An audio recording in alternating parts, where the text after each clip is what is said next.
Umat Islam Aceh, jika Yakut tak dipecat, Jokowi musuh kami. Nah, sepertinya Pak Menteri kita ini karena latar belakangnya bukan dari teknokrasi, latar belakangnya juga bukan berasal dari kampus, sehingga statement-statementnya tidak memposisikan dirinya sebagai negarawan. Selama ini memang lazim kita temukan pengeras suara yang memekakkan telinga. Apalagi kalau suara itu datang dari dua atau lebih masjid atau musola yang saling berdekatan. Mereka seperti berlomba bikin bising. Seolah-olah semakin keras suaranya, semakin besar pula pahalanya. Tapi nampaknya ini mencontoh mulanya Pak Jokowi. Pak Jokowi itu kan segala hal dicampuri. Oleh karena itu kalau kita analisa, apa yang dilakukan oleh Yakut Komas, jelas ini memenuhi unsur pasal 156A KUHP tentang penistaan agama. Sekarang Menteri Agama memberikan batasan. Volume pengeras suara diatur sesuai dengan kebutuhan dan paling besar 100 desibel. Jadi tidak boleh sekeras konser rock atau dangdut. Ditetapkan pula bahwa dalam hal penggunaan pengeras suara dengan pemutaran rekaman harus memperhatikan kualitas rekaman, waktu, dan bacaan akhir ayat. Masa Menteri Agama ngurusin itu, mestinya ngurusin, oh ini haji ini berangkatnya tanggal sekian, kenapa belum berangkat, bla bla bla dijelaskan. Ada Menteri BUMN yang diurusi BC, ya kan? Jadi memang karena tidak ada kabinet teknokrasi, otomatis tidak mungkin melahirkan zakon kabinet, ya seperti ini. Kan? Tapi ketika itu dilakukan, yang terjadi adalah itu mengganggu mereka yang sedang nyenyak tidur dan barangkali memang tidak mau sholat subuh ke masjid.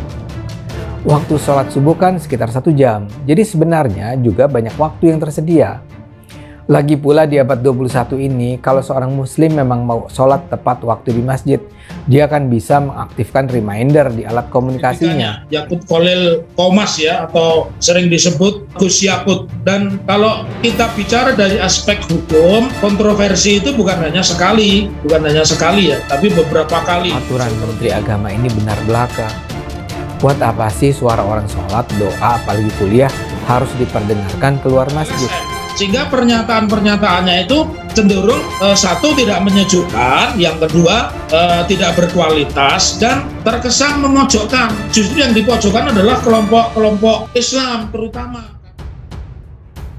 Sejumlah pendemo mengatasnamakan umat Islam wilayah Samudra Pasai Negro Aceh Darussalam mendesak Presiden Jokowi segera memecat Menteri Agama Yakut Khalil Komas.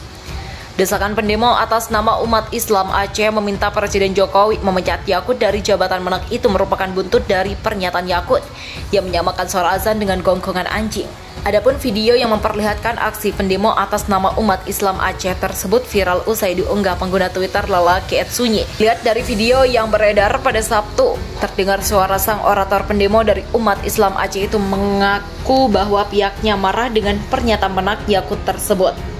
Kami atas nama umat Islam wilayah Samudra Pasai Negro Aceh Darussalam menyatakan sangat tersinggung dan sangat marah dengan pernyataan Menteri Agama Yakut yang menyamakan suara azan dengan gonggongan anjing, kata orator massa umat Islam Aceh itu. Lantaran hal itu pihaknya pun mendesak Presiden Jokowi agar segera memecat Yakut dari jabatan Menteri Agama.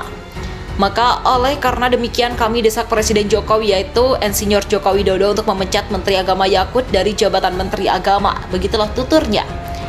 Adapun jika Presiden Jokowi tak memecat Yakut, maka pihaknya menilai Menteri Wali Kota Solo itu sama saja dengan Yakut. Lebih lanjut, pihak pendemo atas nama umat Islam Aceh itu menyebut bahwa Yakut merupakan musuh mereka. Maka dari itu, kata sang orator, jika Yakut tidak dipecat, maka pihaknya menilai Presiden Jokowi juga adalah musuh mereka. Kita tidak dipecat, maka Jokowi sama dengan Yakut. Yakut adalah musuh kami, Jokowi juga musuh kami jika Yakut tidak dipecat dari jabatan Menteri Agama, tegas sang orator.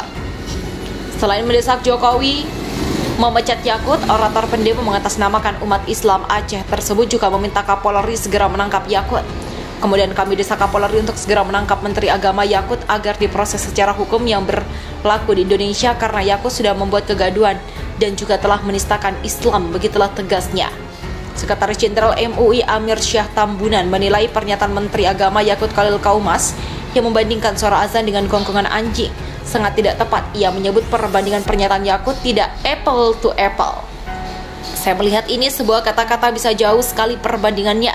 Bisa disebut langit dan bumi, mengikiaskan sesuatu itu sebaiknya apple to apple, kata Amir Syah dalam diskusi secara virtual pada Jumat. Amir Syah menyebut bahwa substansi azan bukan hanya sekedar panggilan biasa, melainkan panggilan azan memiliki nilai yang sangat tinggi karena menyangkut salah satu rukun iman. Kalau misal suara azan dengan apa itu dikiaskan, saya juga nggak tahu karena itu kan beda. Substansi azan panggilan suci untuk mengajak ke jalan Allah, dan panggilan salat bukan sekedar panggilan biasa tapi menyangkut salah satu rukun Islam. Tingginya nilai-nilai azan itu, ucap Amir Syah. Menurut Amir Syah, secara logika bahasa sangat sulit membandingkan suara azan dengan hal yang lain, terlebih membandingkan dengan suara gonggongan anjing.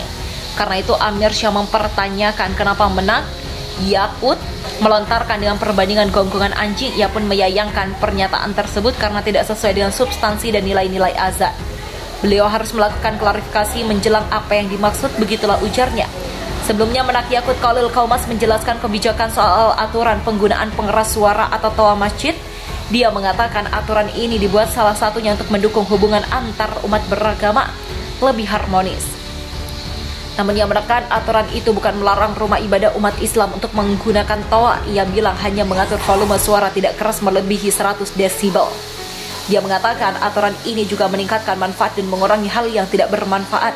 Ia menekankan demikian karena di daerah yang mayoritas muslim, hampir di setiap 100-200 meter terdapat masjid atau musola. Kita bayangkan, saya muslim, saya hidup di lingkungan non-muslim, kemudian rumah ibadah mereka membunyikan toa sehari 5 kali dengan keras secara bersamaan. Itu rasanya bagaimana? Begitulah tuturnya. Yakut pun melontarkan contoh yang menyinggung perbandingan dengan gonggongan anjing. Contohnya lagi, misalkan tetangga kita kiri, kanan, depan, belakang pelihara anjing semua. Misalnya menggonggong di waktu yang bersamaan, kita terganggu tidak? Artinya semua suara-suara harus kita atur agar tidak menjadi gangguan, kata Yakut.